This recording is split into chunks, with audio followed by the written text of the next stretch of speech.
India's number 1 varicose veins hospitals ఐబీసీను సంప్రదించండి. మీ నొప్పి లేని ప్రయాణాన్ని ప్రారంభించండి. అందరికీ నమస్కారం. నా పేరు మాధురి. మీరు చూస్తున్నది సుమన్ టీవీ నెట్వర్క్. ఈ రోజు మనతో పాటు ఉన్నారు ప్రముఖ జ్యోతిష్య వాస్తు పండితులు నానాజీ పట్నాయక్ గారు. నమస్కారం గురువు గారు. శ్రీమాత్రే నమః. గురువు గారు, ఇప్పుడు ప్రజెంట్ ఉన్న రాజకీయాలకి సంబంధించి చూస్తుంటే మీరు గతంలో 2 నెలల క్రితం మీరు మాట్లాడారు. విశ్వావసునామ సంవత్సరానికి సంబంధించిన రాజకీయాలకి సంబంధించిన వాటిలో మీరు మాట్లాడడం జరిగింది. అంటే ఒక్క పార్టీయే చీలే అవకాశాలు ఉన్నాయి అని చెప్పేసి అన్నారు. కానీ ఒకటని కాదు, పార్టీల్లో చీలికలు వస్తాయి. ఎందుకంటే రవి సైన్ లో కేతు వస్తున్నారు. సో అయితే మరి ఇప్పుడు ఆల్రెడీ మనకు కనిపిస్తున్నవి కూడా అలానే ఉన్నాయండి. ఒక పార్టీ చీలికిపోతుంది. సో అందులోనూ ఏంటంటే వేరే పార్టీలోకి వెళ్ళి కలిసే అవకాశాలు కూడా ఉన్నాయని చెప్పేసి చాలా మంది బయట మాట్లాడుకుంటూ ఉన్నారు. సో దీని గురించి మీరేమంటారు గురుగారు? ఒకటేనమ్మా, ఆ రోజు మనం చెప్పినటువంటిది దాని సూత్రం ఏమిటి, ఆస్ట్రాలజికల్గా ముండేన్ ఆస్ట్రాలజీలో ఉన్నటువంటి విషయాన్ని నేను ఆ సూత్రం తీసుకొని ప్రిడిక్ట్ చేయడం జరిగింది. అది మన గొప్పతనం ఏం కాదు, మహర్షులు మనకు అందించిన శాస్త్రం యొక్క గొప్పతనము, అమ్మవారి యొక్క అనుగ్రహం అనుకోవాలి. అది మనం ఏదైనా చెప్తున్నాం అంటే మనం ఏంటంటే నిమిత్త మాత్రం మాత్రమే.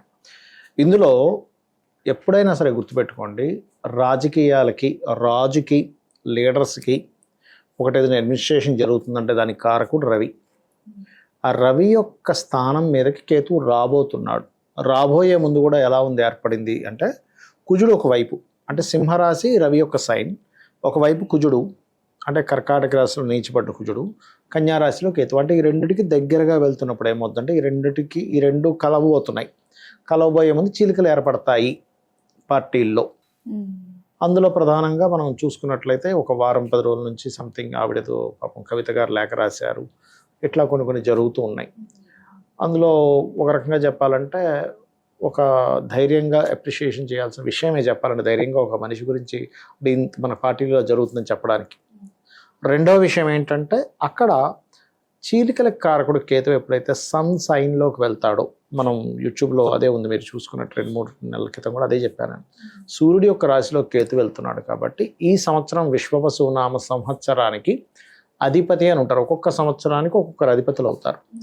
అలాగా రాజు మంత్రి ఇద్దరు కూడా రవే ఈ సంవత్సరానికి.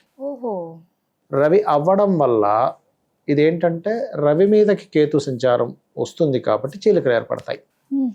ఈ చీలికలు ఏర్పడేటప్పుడు వీళ్ళు పోయి ఇంకో దగ్గర కలవడం జరగదు. చాలా ఛానల్స్లోనది కవిత గారు వెళ్ళి కాంగ్రెస్లో కలుస్తారని, లేకపోతే బీజేపీలో కలుస్తారని, లేకపోతే వేరే వాళ్ళ వెనక నుంచి నడిపిస్తున్నారని ఏవో వచ్చాయి. కాకపోతే నా అనాలిసిస్ పరంగా ఆవిడది నక్షత్రం భరణీ నక్షత్రం. భరణీ నక్షత్ర జాతకులు వీలైనంత మటుకు వాళ్ళు సొంతంగానే ఏదైనా పార్టీ పెడతారు, గుర్తుపెట్టుకోండి.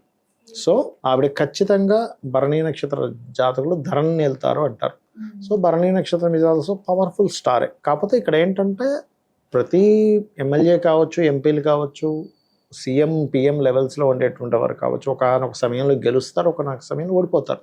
అంత మాత్రం చేత ఆ సమయం వాళ్ళకి సహకరించలేదని కానీ వాళ్ళలో ఆ పవర్ లేదని కాదు అక్కడ అర్థం. ఎప్పుడు పవర్ ఉందో అప్పుడు ఆటోమేటిక్గా వాళ్ళు హైలైట్ అవుతారు, నిందింపబడతారు. ఒక టైంలో హేట్కి గురి అవుతారు, ఒక టైంలో వాళ్ళే మళ్ళీ ఒక మంచి స్టేజ్కి కూడా వెళ్తారు. ఇక్కడ భరణీ నక్షత్రం కనుక తీసుకున్నట్లయితే కొంచెం పవర్ఫుల్ జాతకమే, అందులో ఎటువంటి డౌట్ లేదు. భరణీ స్టార్ వాళ్ళు ఒకరి దగ్గరికి వెళ్ళి కలవడం కంటే సపరేట్గానే వాళ్ళు ఒక దీన్ని క్రియేట్ చేసుకుంటారు. అది నక్షత్రం యొక్క స్పెషల్ క్వాలిటీ అది. సో ఇప్పుడు చీలికలు ఏర్పడేటువంటి యోగం ఎప్పుడైతే రవి సైన్ మీద కేతువుకుందో ఖచ్చితంగా చీలికలు ఏర్పడతాయి. ఆవిడ సొంత పార్టీ పెట్టుకుంటుంది, అందులో ఎటువంటి డౌట్ లేదు. అది ఒక 1 వీక్ కావచ్చు, 10 డేస్ కావచ్చు, ఈ 2 రోజుల్లో కావచ్చు, 15 రోజులు మొత్తం మీద జరుగుతుంది. అది అందులో ఎటువంటి డౌట్ లేదు. అయితే ఇందులో మళ్ళీ కొంతమంది చెప్తుంది ఏంటంటే, ఈ ఆఖరికి బీఆర్ఎస్ పోయి కూడా బీజేపీలో కలుస్తుంది. ఆఖరికి మధ్యలో ఒకసారి కవిత గారు కూడా మాట అన్నారు, నేను మొన్న ఇందులో చూసా సంథింగ్. అంటే ఆవిడకి వచ్చిన సమాచారం అలా అయి ఉండొచ్చు.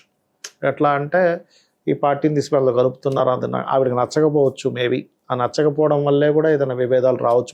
మనకు తెలియదు కదమ్మా, వాళ్ళ ఇంట్లో ఏం జరుగుతున్నాయి జరగవచ్చు కూడా. కానీ ఎప్పుడు కూడా గ్రహస్థితి అనేటువంటిది ఒకటి ఉంటుందమ్మా. ఇప్పుడు మనకు కోవిడ్ వచ్చినప్పుడు ఏంటి కారణము అంటే, గ్రహాలన్నీ కూడా రాహుకేతువుల మధ్యలో పడి అతిచారగతే జీవో అనేటువంటి ఒక శ్లోకం ఉంటుంది ముండేన్ ఆస్ట్రాలజీలో, మైథుని జ్యోతిష్యం అంటారు. అది దేశకాల పరిస్థితులు ఎలాంటివి జరుగుతాయని చెప్పేది. అలాంటప్పుడు ఆ ముండేని రావడానికి రోగకారకుడు శని ఎవరైతే జీవకారకుడు అని నీచబడ్డ గురువుతో కలిసి ఉన్నాడో కాల్సర్ప యోగంలో గ్రహాలు ఉన్నాయి, అందుకని కోవిడ్ వచ్చింది. ఇప్పుడు కూడా ఎందుకు మళ్ళీ మధ్యలో ఒకసారి వచ్చిపోతుంది ఇవన్నీ అంటే దాని వేరియంట్స్ వచ్చిపోతూ ఉన్నాయి. అలాగే మనకి గోచారంలో చీలికలు నడుస్తున్న సమయంలో ఒక పార్టీ పోయి ఇంకో పార్టీలో కలవదు. ఇప్పుడు ఏదైతే బయట కాస్త ప్రచారంలో ఉందో బీఆర్ఎస్ పోయి బీజేపీలో కలవబోతుంది అని, మేబీ సంప్రదింపులు జరగవచ్చు, ఏదైనా జరగవచ్చు వాళ్ళ మధ్యని, కానీ గ్రహస్థితి ఎంతవరకు యోగిస్తుంది అనేది మనం తెలుసుకోవాలి. నేను ఇప్పుడు ఏదో ఛానల్లో చూశాను నేను, ఏంటంటే పక్కా ఇంకా అయిపోయింది పోయి బీఆర్ఎస్ పోయి బీజేపీలో కలవబోతుంది అని, కానీ నా అంచనా పరంగా అయితే కలిసే సూచనలు అయితే కనిపించట్లేదు ఎక్కడా కూడా. ఎందుకంటే కేతువు రాజ్యాన్ని విడదీసే దాంట్లో ఉన్నాడు కానీ ఇంకో 2 రాజ్యాలను కలిపే దాంట్లో లేడు. ఇంకా చెప్పాలంటే మనం గతం 40 days బ్యాక్ 2 months బ్యాక్ కూడా ప్రెడిక్ట్ చేసాం, రాజకీయ నాయకులకి గండం ఉంది, రాజకీయ నాయకులపై అటాక్స్ జరిగే ఛాన్సెస్ ఉంది, గవర్నమెంట్ ఎంప్లాయీస్ మీద కొంతవరకు, అంటే ఇప్పుడు ఈ పిశాచ యోగము అంటారు, కుజుడు కేతు కలిసి ఉండడం అనేటువంటి. ఎంత పీరియడ్ ఉంటుంది గురుగారు ఈ పిశాచ యోగం ఒక 2 months చేంజ్ ఉందమ్మా. బట్ ఓవరాల్గా 1.5 year కేతు మనకి సింహరాశిలో ఉంటున్నాడు. సో ఈ 1.5 yearలో ఈ పార్టీ అని కాదు, బీఆర్ఎస్ పార్టీలోనే చిలుకలని కాదు, కాంగ్రెస్ పార్టీలోనే వచ్చే ఛాన్సెస్ ఉంటాయి, రేపు మరో పార్టీలో కూడా వచ్చే ఛాన్సెస్ ఉంటాయి. 1.5 year ఉంటాడు కాబట్టి అక్కడ. కాకపోతే ఈ 2 months ఇంకాస్త ఎక్కువగా ఉంటుంది, దీని ప్రభావం అనేది కాస్త ఎక్కువగా ఉంటుంది. అందులో పర్టికులర్గా మనం గతంలో కూడా ఒకసారి ప్రిడిక్ట్ చేసాం, ఈ 2 months పుణ్యక్షేత్రాలు వెళ్ళేటప్పుడు, ఎందుకంటే మనకి ముందే ఒక పెహల్గామ్ దాడి జరిగి చాలా ఇబ్బందులు, కొంచెం అటాక్స్ అవి ఇవి ఉన్నాయి. స్లీపర్ సెల్స్తో కొంత జాగ్రత్తగా ఉండాలి, ఈ పుణ్యక్షేత్రాలు వెళ్ళినప్పుడు కాస్త అలర్ట్గా ఉండాలి జనాలని చెప్పుకుంటూ ఉన్నాం. అందుకే పాపం బయట కూడా చూసినట్లయితే పుణ్యక్షేత్రాల్లో రద్దీ బాగా తగ్గింది భయాల వల్ల. తిరుపతిలో చాలా రద్దీ తగ్గింది. ఇప్పుడు నెక్స్ట్ మనకు అమర్నాథ్ యాత్ర జరుగుతుంది. కాబట్టి ఏంటంటే కాలంలో ఉండేటువంటి గ్రహస్థితులు అటువంటి పరిస్థితిని తెస్తాయి. ఈ సీఎంలు పిఎంలు మార్పు కూడా, ఇప్పుడు మోడీ కూడా మారే ఛాన్స్ ఉంటుంది. కేతువు సింహంలోకి రావడం వల్ల సీఎం లెవెల్లో ఉండే వాళ్ళు కూడా మారే ఛాన్స్ ఉంటుంది. పెద్ద పెద్ద గవర్నమెంట్ ఆఫీసర్స్ మారే ఛాన్స్ ఉంటుంది. ఈ మార్పులు కనబడుతున్నాయి చాలా స్పష్టంగా. పెద్ద పెద్ద మార్పులు రాజకీయంగా జరుగుతాయి. ఎందుకు జరుగుతాయి అంటే రాజకీయాలకు కారకుడు రవి. ఇప్పుడు కాలంలో రాహుని కూడా తీసుకుంటాం, ఎందుకంటే ఇప్పుడు అంతా కూడా మీడియాయే మొత్తం క్రియేట్ చేస్తుంది అక్కడ. రాహు మీడియాకి కారకుడు కాబట్టి నేను చెప్పేది ఒకటే, పాయింట్ నెంబర్ 1, ఆవిడ పార్టీ పెడుతుంది ఖచ్చితంగా, అందులో డౌట్ లేదు. చీలికలు ఏర్పడతాయి ఖచ్చితంగా, ఎందుకంటే రవికి అంటే ఆవిడేదో కావాలని చేయడం అని కాదు, కాలం అలా తీసుకెళ్తుంది. మనం అందరం కాలానికి బద్దులం, కాలం మన చేతిలో ఉండదు, కాలం చేతిలో మనం ఉంటాం. కాబట్టి కాలం అలా తీసుకెళ్తుంటుంది. ఆవిడకి ఒక ఐడియా రావాలన్నా, కవిత గారికి ఒక పార్టీ పెట్టాలని అనిపించినా, లేకపోతే వాళ్ళ అన్నతమ్ముళ్ళ మధ్యనో, అన్న చెల్లెల మధ్యనో, తండ్రి కూతుర్ల మధ్యనో విభేదాలు రావాలన్నా కాలం నిర్ణయిస్తుంది. అట్లా ఒక మహాభారతం యుద్ధం జరగాలన్నా కాలం నిర్ణయమేది. లేకపోతే ఆ అన్నదమ్ముల మధ్యన వాళ్ళ కింద ఇది పుట్టాలి, సూదిమూలి స్థలం కూడా ఇవ్వనని ఎందుకు అనాలి, వాళ్ళు ఎందుకు కొట్టుకోవాలి. కాల నిర్ణయం, కాలము మనిషిని ఆ రకంగా ఆలోచన వైపు తీసుకెళ్తుంది, ఆ రకంగా విభజనలు తెస్తుంది, కొత్త పార్టీలు వస్తాయి. కాకపోతే ఒక పార్టీ పోయి ఇంకో పార్టీలో పోయి కలవడం మాత్రం అది జరగదు అనేటువంటిది గోచారం అనేది చెప్తుంది.